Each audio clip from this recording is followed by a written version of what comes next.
1 Coríntios, capítulo 10.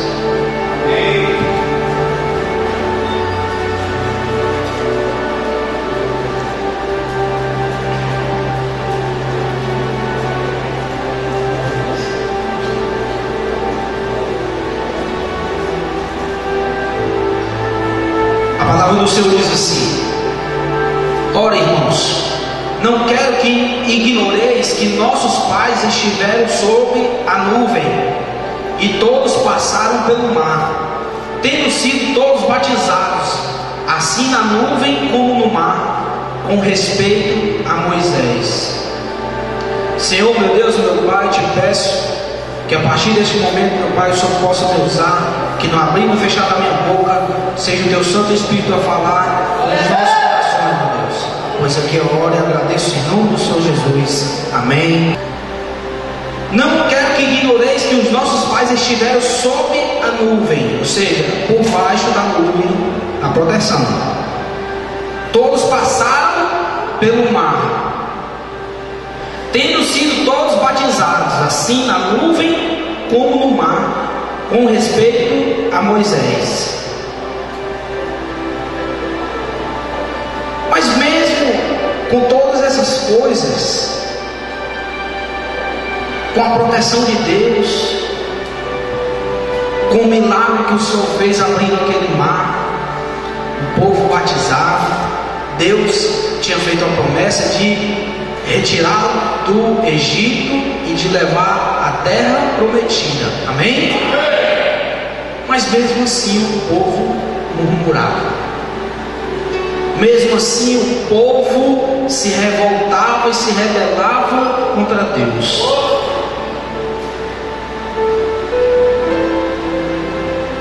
Vamos continuar aqui no versículo 3. Todos eles comeram um só manjar espiritual e beberam da mesma fonte espiritual, porque bebiam de uma pedra espiritual que os seguia, e a pedra era Cristo. Para quem não sabe, na passagem diz que Moisés tocou com o cajado em uma pedra, e da pedra saiu água, e o povo bebia daquela água, e aquela pedra seguia aos irmãos. Eles bebiam daquela água. No deserto não tem água não, irmão. Mas quem era que estava com eles? Quem era a pedra? Porque o Senhor, Ele está para suprir todas as nossas necessidades. Acontece que muitas vezes nós queremos que Ele faça não o que nós precisamos, mas o que nós queremos. É diferente. É diferente. Você vai ver que este povo comia um manjar que vinha do céu. Deus suprindo a necessidade, matando a fome, porque Ele tinha feito essa promessa de retirá-los de lá e conduzindo para a terra que emanava leite e mel, ou seja, uma terra próspera, uma terra farta, uma terra de fartura. E mesmo assim esse povo não suportou o tempo da caminhada e começaram a se rebelar. Mas Senhor, esse manjar todo dia eu já estou enjoado. Só tem esse manjar, não tem carne não para nós, não carne. A gente quer comer carne. Não satisfeitos com o que o Senhor tinha apresentado para ele, tinha trago para ele, que era suprindo a necessidade. E hoje, meu irmão, não é diferente não. Não é diferente deste povo, não é diferente. Os tempos são os outros, as circunstâncias são outras. Mas assim como lá naquela época tinha os incrédulos, aqueles que recebiam a bênção e murmuravam, hoje também tem nas igrejas. As pessoas que vivem debaixo da proteção de Deus, Deus abrindo porta, Deus fazendo milagre, Deus fazendo suprir no que precisa, e murmuram. Senhor, eu não quero esse emprego velho, não. Eu queria um outro melhor. E só tem esse baião com ovo aqui em casa hoje, tem uma carne, não. Tem gente que não tem nem o que comer.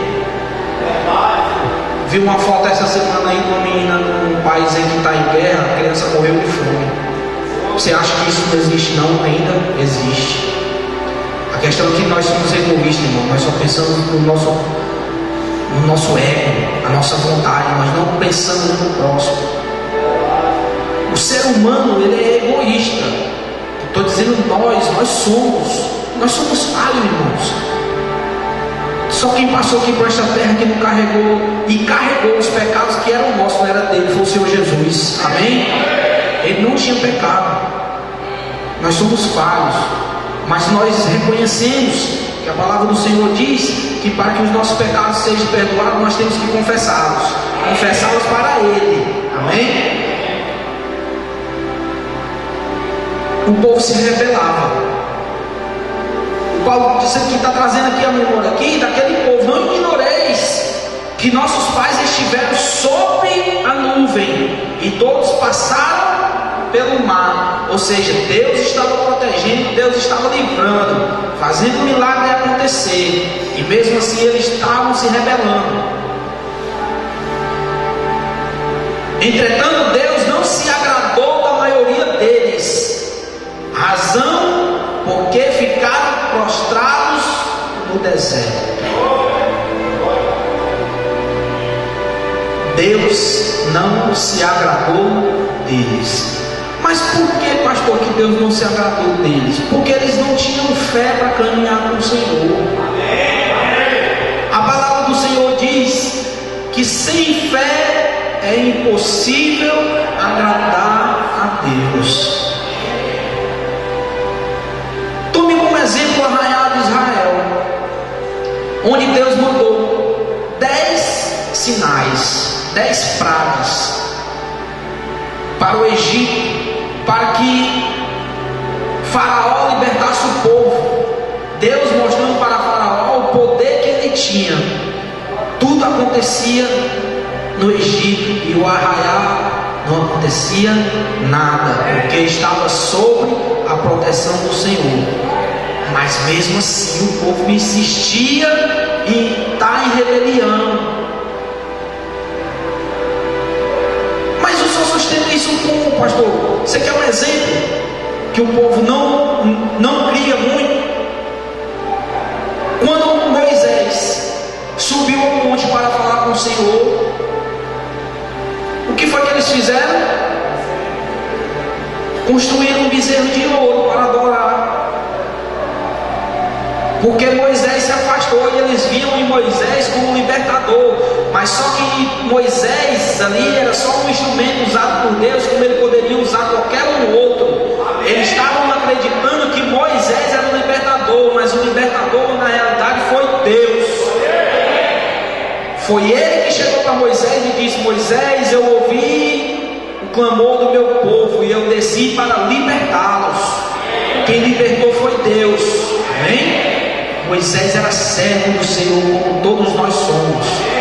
E se nós dermos a ocasião para que Deus possa operar na nossa vida, nós seremos libertadores de muitas pessoas aí fora. Que inclusive foi uma ordem que o Senhor Jesus deixou antes dele subir: ide e pregai o Evangelho. Todos nós temos que conduzir o povo para a terra prometida. A terra prometida naquele tempo de Israel para o povo, mas essa Israel existe ainda para nós, que é Israel celeste. Então nós estamos aqui, irmãos, bem forte para o Senhor.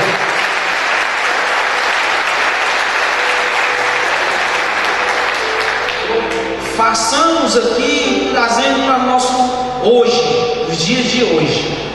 Nós estamos na caminhada, irmão. Nós estamos saindo do Egito e andando em direção a Israel. E nós não podemos fazer como algum desse povo aqui que desagradou a Deus e ficou no meio do deserto, desfaleceram. Nós temos que seguir firmes e fortes. A terra lá é boa.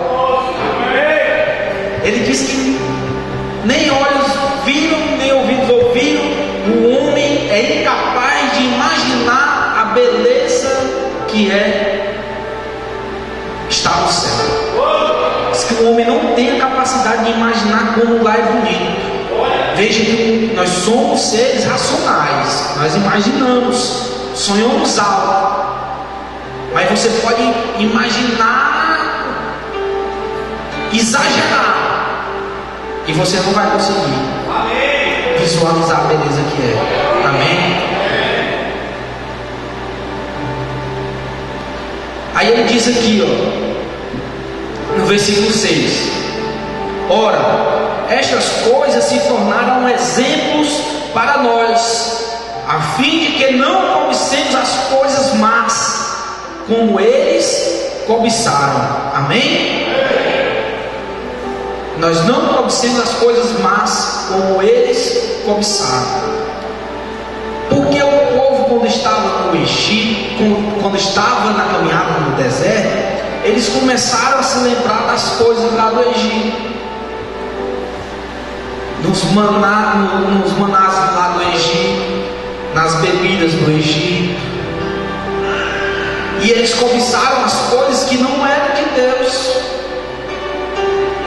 Ele vai dizer aqui, ó,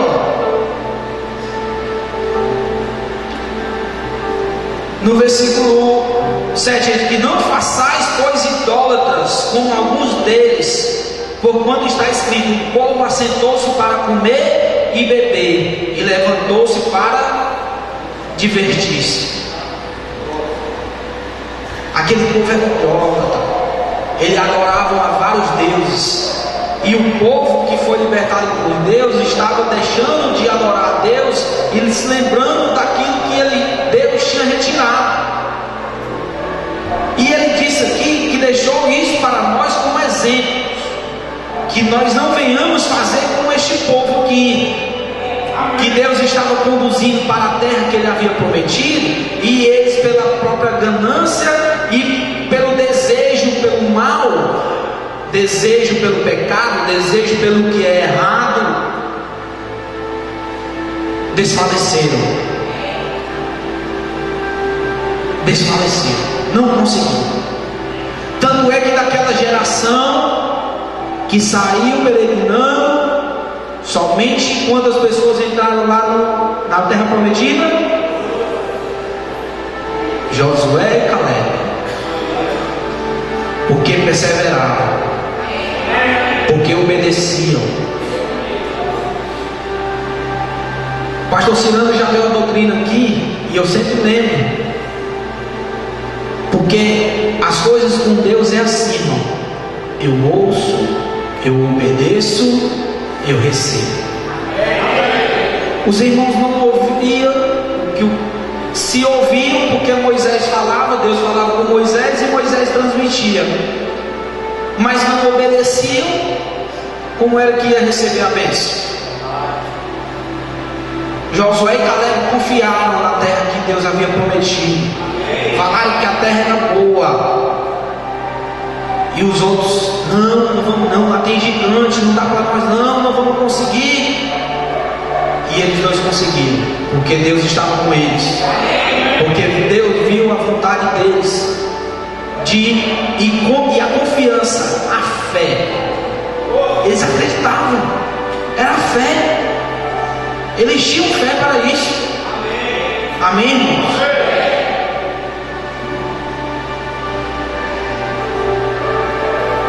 No versículo 8: e não pratiquemos imoralidade, como alguns deles o fizeram, e caíram num só dia 23.000, porque não obedeciam, porque se deixaram ser conduzidos pelas vontades más, as vontades carnais, os desejos carnais. E quando nós deixamos os nossos desejos falar mais alto do que a vontade de Deus, nós desfalecemos. Num só dia que foi 23.000 que caíram.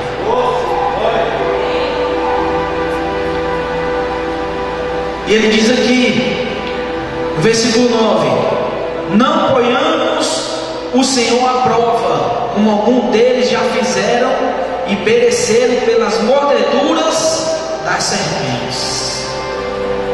Nós não podemos colocar o Senhor à prova. Eu dei um exemplo hoje de manhã que alguns pastores, eles fazem o contrário. Eles incitam as pessoas a colocar Deus contra a parede. Eu digo porque eu já vi.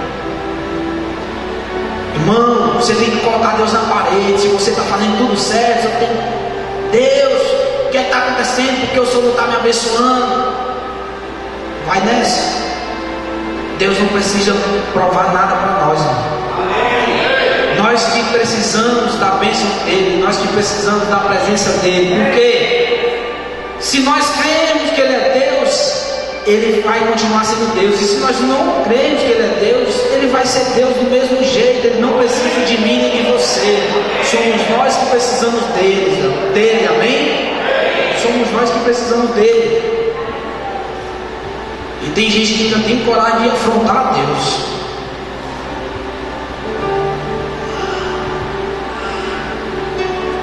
Versículo 10. Nem murmureis como alguns deles murmuraram e foram destruídos pelo exterminador. Estas coisas lhes sobrevieram como exemplos e foram escritas para advertência nossa. De nós outros, sobre quem os fins dos séculos têm chegado. Aquele, pois, que pensa estar de pé, veja que não caia.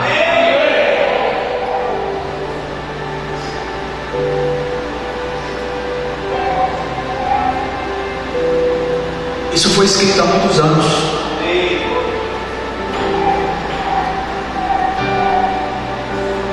A passagem de Êxodo foi há muitos anos antes do Senhor Jesus.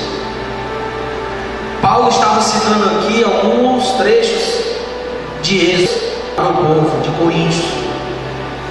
E hoje, mais de 2000 anos depois, nós estamos aqui tornando a falar desta palavra. Porque ele está dizendo aqui que ficou como exemplo para nós outros. Não ficou? A palavra do Senhor diz que céus e terras passarão, mas a palavra do Senhor não passará. Todos os dias a palavra do Senhor se renova. Todos os dias, pastor Cirano já pregou várias mensagens aqui. Eu tenho algumas mensagens aqui que ele já, no computador, que ele já pregou ela 2 vezes. Em um ano ele pregou ela 2 vezes. Mas as 2 vezes que o Senhor falou, ele tinha algo novo para nos ensinar com aquela mensagem. Tinha algo novo para nos ensinar. Amém?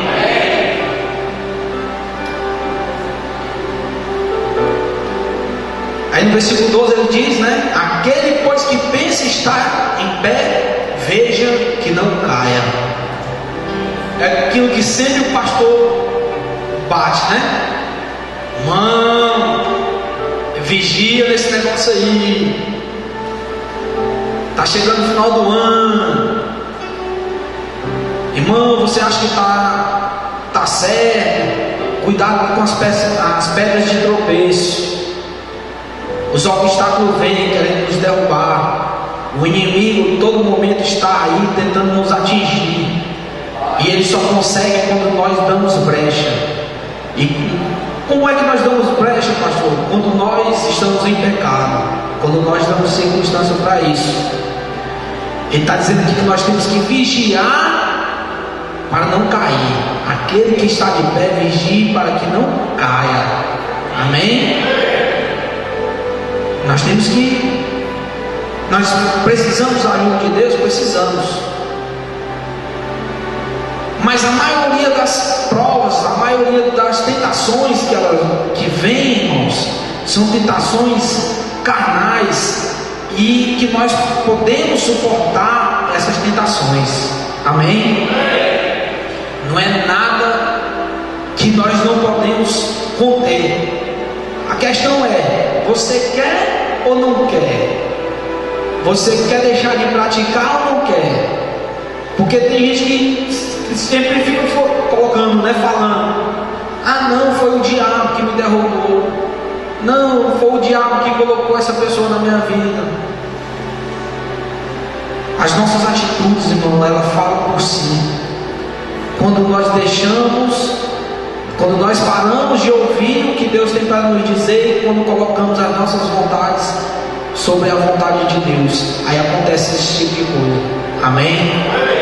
Porque Deus, Ele não quer que nós venhamos nos desviar. Deus não quer o nosso mal. Agora nós temos um livre-arbítrio, né?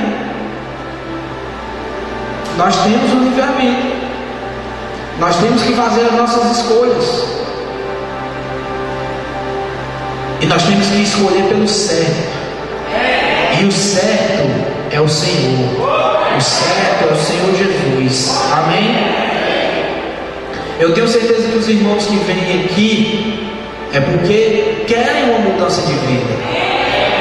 E eu não estou dizendo que é fácil não, irmão. Eu sei que não é. Eu sei que não é. Tem coisas que vêm para tentar nos atingir, e que se nós não tivermos na posição, e se a presença do Senhor não estiver conosco, nós vamos ser atingidos. Mas Ele diz que nós temos que ser fortes e perseverar até o fim. Amém? Aquele que perseverar até o fim vai receber a coroa da vitória. Amém? Dê uma salvinha para o Senhor.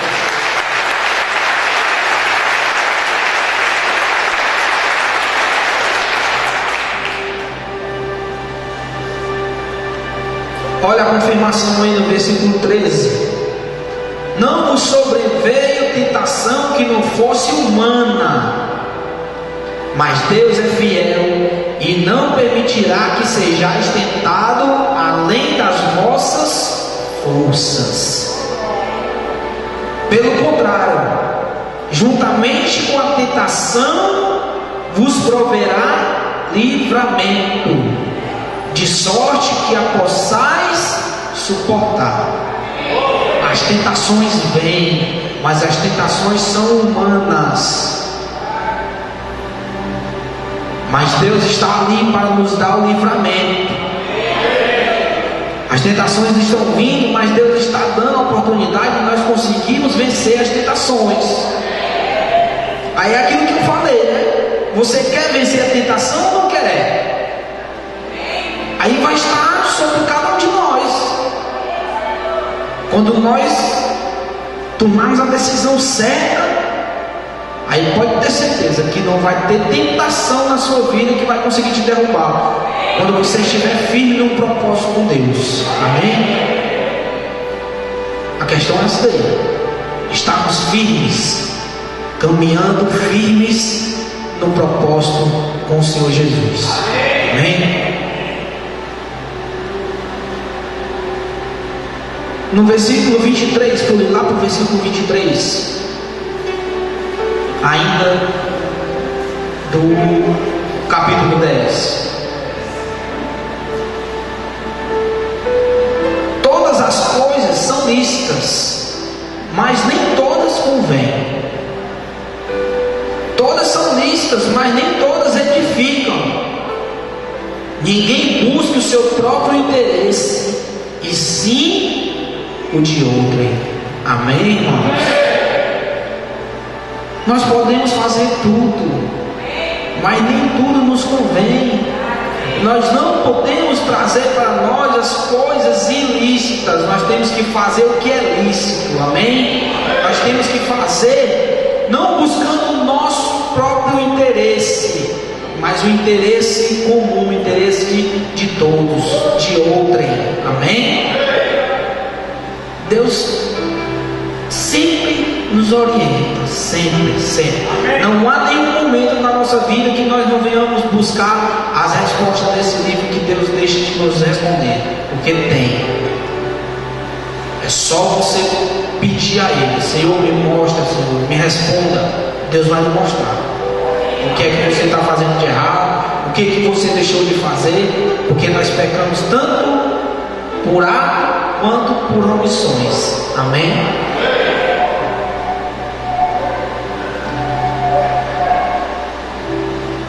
Versículo 32.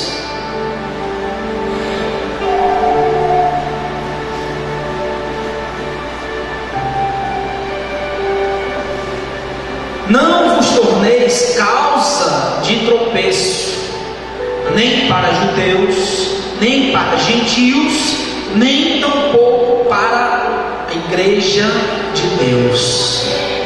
Assim como também eu procuro em tudo ser agradável a todos, não buscando o meu próprio interesse, mas o interesse de muitos, para que sejam salvos.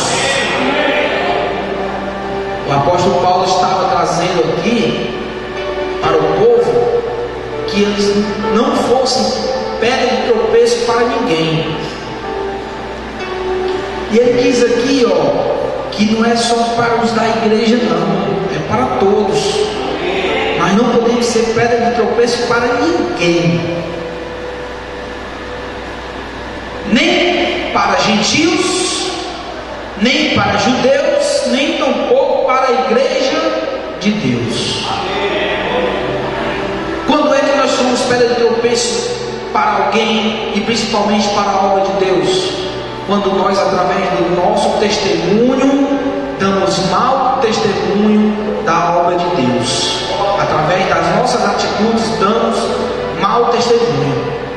Porque se você se declara servo do Senhor, se você se declara que é um servo cristão, você tem que vigiar com suas atitudes. Porque muitos aí fora estão de olho em nós. Como assim, pastor? Tem espião? Não. Porque uma coisa, irmão, é uma pessoa do mundo praticar um ato obsceno. Uma coisa é uma pessoa do mundo praticar algumas coisas que eles praticam aí fora. É do mundo mesmo, tem gente que nem liga. Agora vai um crente praticar alguma coisa ruim, vai ser apontado. E como muitos de nós somos taxados de crentes falsos, mentirosos, todo crente é ladrão, o pastor fica enricando aí as custas dos crentes, e sendo pedra de tropeço para aqueles que querem entrar na obra, querem vir para o reino de Deus, e pelos maus testemunhos de alguns homens, preferem ficar lá fora do que vir para a casa do Senhor. Amém? Isso acontece ou não acontece, meu irmão? Acontece. E está acontecendo e não é pouco, não, é muito. Porque os homens, ao lugar de estar se preocupando com as almas para Deus, estão se preocupando com os bens materiais, estão se preocupando com as coisas deste mundo e se esquecendo das coisas de Deus. As pessoas estão sendo ensinadas a ficar avarentas, a adorar aos bens materiais e ao dinheiro. Como é que eles estão sendo convidados para ir para a igreja mesmo? Você que tem uma causa na justiça, você que está com problema no seu casamento, você que está com doença, você que está com isso, você que está com aquilo, mas não diz assim: você que ainda não teve compromisso com o Senhor ainda, venha para cá para confessar o nome do Senhor Jesus, ter uma vida transformada. Não estão ensinando assim. Estão mexendo com o emocional do povo.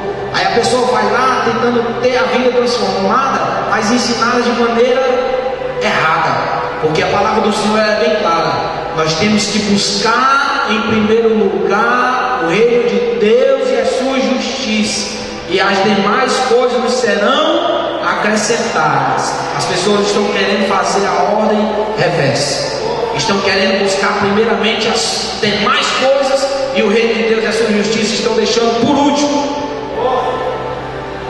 e não vão conseguir dessa maneira. Não vão conseguir dessa maneira.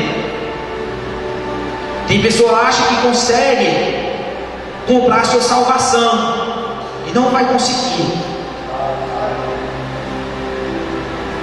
Deus é dono de todo ouro e toda prata. Você não vai conseguir comprar Deus. Você pode dar a sua oferta aqui em cima do altar, entregar casa, carro, aqui nesse altar não. Nos altares que a negada fala por aí. Faz até fogueira santa, queima tudo, né? Queima tudo. Tem gente que vai até com o vale do transporte, fica lá, volta para casa a pé. Mas não tem uma vida transformada, por quê? Porque ela não está indo lá para buscar o dom de toda a prata.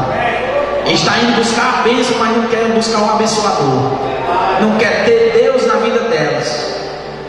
Eles querem uma oportunidade para ter a vida transformada, mas não querem endireitar os seus caminhos para que possam ter a vida verdadeiramente transformada. Estão distorcendo a palavra do Senhor. É um outro evangelho que eles criaram ali. A palavra do Senhor é clara. Nós temos que buscar primeiramente o reino de Deus,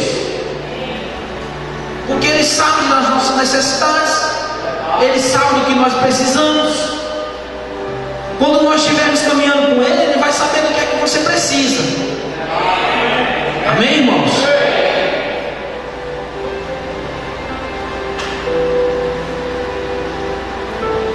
No versículo 33, assim como também eu procuro em todo ser agradável a todos, não buscando o meu próprio interesse, mas de muitos, para que sejam salvos. Assim como o apóstolo Paulo estava falando para a igreja de Coríntios, eu falo para os irmãos aqui, e sem medo de pecar, meu irmão. Deus sabe, eu estou em cima do altar, eu não tenho interesse nenhum de estar aqui em cima deste altar, ministrando a palavra do Senhor, se não for de salvar a sua vida. Eu não dependo da igreja para nada, nenhum real. Muito pelo contrário, Deus tem nos abençoado, eu e meu pai no nosso trabalho, e nós temos honrado o nome de Deus. Amém? Nós não estamos brincando aqui, não viemos aqui para brincar com o seu emocional. Eu estou sendo ensinado pelo homem de Deus, que eu tenho como exemplo aqui, o pastor Cirano, que está conduzindo esse ministério há mais de 9 anos, e eu procuro e tenho me espelhado nele. E o meu interesse unicamente não é no meu interesse próprio, porque Deus tem me abençoado, graças a Deus. Mas o meu interesse é de que todos vocês que estão aqui e os irmãos que estão nos acompanhando pelo Facebook, que eles possam ter um encontro com o Senhor, que eles possam ter verdadeiramente a vida transformada, que eles possam ter e fazer valer o sacrifício que o Senhor fez, que é o que nós trouxemos à nossa memória há poucos instantes aqui, que é o sacrifício que o Senhor fez, fazer valer na nossa vida aquele sacrifício, que é quando nós fazemos valer, quando nós estamos buscando a nossa salvação. Amém? Quando nós conseguimos a nossa salvação, nós vamos fazer valer aquele sacrifício. Amém? E uma salva de palmas para o Senhor.